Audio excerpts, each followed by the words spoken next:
Hello everyone, आज हम देखेंगे नॉलेज एंड कैरिकुलम का वेरी इंपॉर्टेंट क्वेश्चन पाठ्यचर्या के विभिन्न आयामों को। तो पहले हम देखेंगे पाठ्यचर्या का अर्थ क्या है।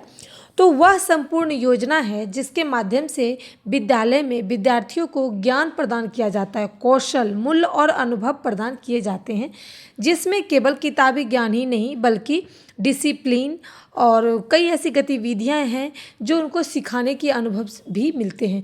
यानी कि सीखने और सिखाना दोनों चलता है वहाँ पर पाठ्यचर्या के माध्यम से। पाठ्यचर्या जो हमारा बुक के रिलेटिव जो भी लेसन तैयार किया जाता है उसे पाठ्यचर्या कहते हैं।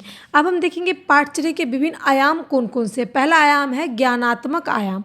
इस आयाम में विद्यार्थियों के बौद्धिक विकास पर ध्यान दिया जाता है। उसके बाद है इसमें विषयों का ज्ञान, समझ, विश्लेषण और तर्क शक्ति विकास होता है। यानी कि कोई भी चीज़ को अगर हम सिखाते हैं बच्चे को, उसमें तर्क करना सीखता है, समझने की शक्ति जागरूक होती है। ये सारी चीज़ें जो है पाठ्यचर्या के आयाम में आता है। पहला उदाहरण देखेंगे जैसे कि गणित, विज्ञान, इतिहास आदि विषयों का अध्ययन। ये सारी चीज़ें तर्क पर भी हम क्वेश्चन को सॉल्व करते हैं कभी कभी। अब हम देखेंगे कौशलात्मक आयाम। इसमें क्या होता है कि इस आयाम का उद्देश्य विद्यार्थियों में व्यवहारिक कौशल और दक्षता विकसित करना होता है।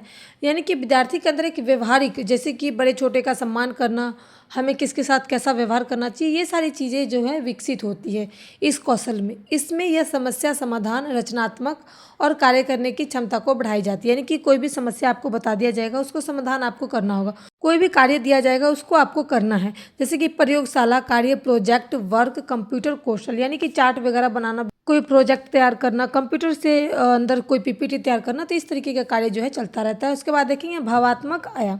इसमें क्या होता है कि विद्यार्थियों की भावनाओं और सामाजिक विकास पर जोर दिया जाता है। इसमें नैतिक मूल्य, सहयोग, अनुशासन और संवेदनशीलता, ये सारी चीज़ों को विकास में रखा जाता है। समूह कार्य करने की क्षमता दी जाती है। इससे क्या होता है कि एक दूसरे की भावनाओं को हम समझेंगे। समूह में एक व्यक्ति नहीं होते, 3-4 होते, तो सभी की भावनाओं को समझना है। नैतिक शिक्षा जो एक इंसानियत के तौर पे होता है, वो सामाजिक गतिविधियां, समाज में कैसे चलना है, बैठना है, ये सारी चीज़ें भावात्मक आयाम के तहत आता है। 4 नंबर देखेंगे शारीरिक आयाम। शारीरिक आयाम में ये होता है कि उद्देश्य ये होता है कि विकास, शरीर का विकास होना चाहिए, शरीर स्वस्थ होना चाहिए। जैसे कि खेल कूद करोगे तो आप एक्टिव रहोगे, आपका शरीर एक्टिव रहेगा, स्वस्थ रहेगा।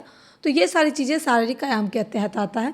5 नंबर देखेंगे सामाजिक आयाम। सामाजिक आयाम क्या है? विद्यार्थी को समाज के साथ सामंजस्य स्थापित करना पड़ता है और उसके अनुसार चलना पड़ता है। हमारा जो समाज है वो एक दूसरे के बिना अधूरा है, तो एक दूसरे का सहयोग के बिना सामाजिक आयाम जो है वो पूरा नहीं हो सकता। इसलिए समाज के साथ रहना चाहिए, समाज के साथ चलना चाहिए। इसमें सामाजिक जिम्मेदारियों, लोकतांत्रिक मूल्यों और नागरिकता का विकास होता है। यानी कि इसमें 3-4 चीज़ें होती है। जैसे समाज में जो व्यक्ति रहते हैं वो सामाजिक नागरिक अपना समझते हैं कि मेरी जिम्मेदारी क्या है, लोकतांत्रिक मूल्य के बारे में जानते हैं। अब हम 6 नंबर देखेंगे सांस्कृतिक आयाम। अब सांस्कृतिक आयाम क्या है? कल्चर। तो इस आयाम के माध्यम से विद्यार्थी को सांस्कृतिक परंपराओं और विरासतों से परिचय करवाया जाता है। यानी कि हमारे विरासत में क्या है, हमारी परंपराएं क्यों चली आ रही है, उसके बारे में सबको बताना होता है। हमारी सांस्कृतिक क्या है, ये एक जनरेशन दूसरे जनरेशन को बताती है। इसमें राष्ट्रीय एकता, सांस्कृतिक पहचान भी मजबूत होती है। यानी कि पीढ़ी दर पीढ़ी इस चीज़ को अपनाया जाता है, तो ये मजबूत जो है वो अपने आप हो जाता है। तीसरा है निष्कर्ष। इस प्रकार पाठ्यचर्या के विभिन्न आयाम विद्यार्थियों के समग्र विकास होता है। इसका महत्वपूर्ण ये होता है कि भूमिका निभाते हैं। एक प्रभावी पाठ्यचर्या विद्यार्थी के बौद्धिक, शारीरिक, मानसिक, सामाजिक, नैतिक विकास को संतुलित रूप से आगे बढ़ाती है। यानी कि ये मानना है कि एक पाठ्यचर्या के जो आयाम है जो वो सभी तौर से बच्चों का विकसित करते हैं, सामाजिक तौर से विकसित करते हैं, शारीरिक तौर से विकसित करते हैं, नैतिक विकास करते हैं और संतुलन बनाने का भी काम करते हैं। उम्मीद करती हूँ इस टॉपिक को मैंने अच्छे से समझाया। वीडियो पसंद आया like share support. Thanks for watching my video.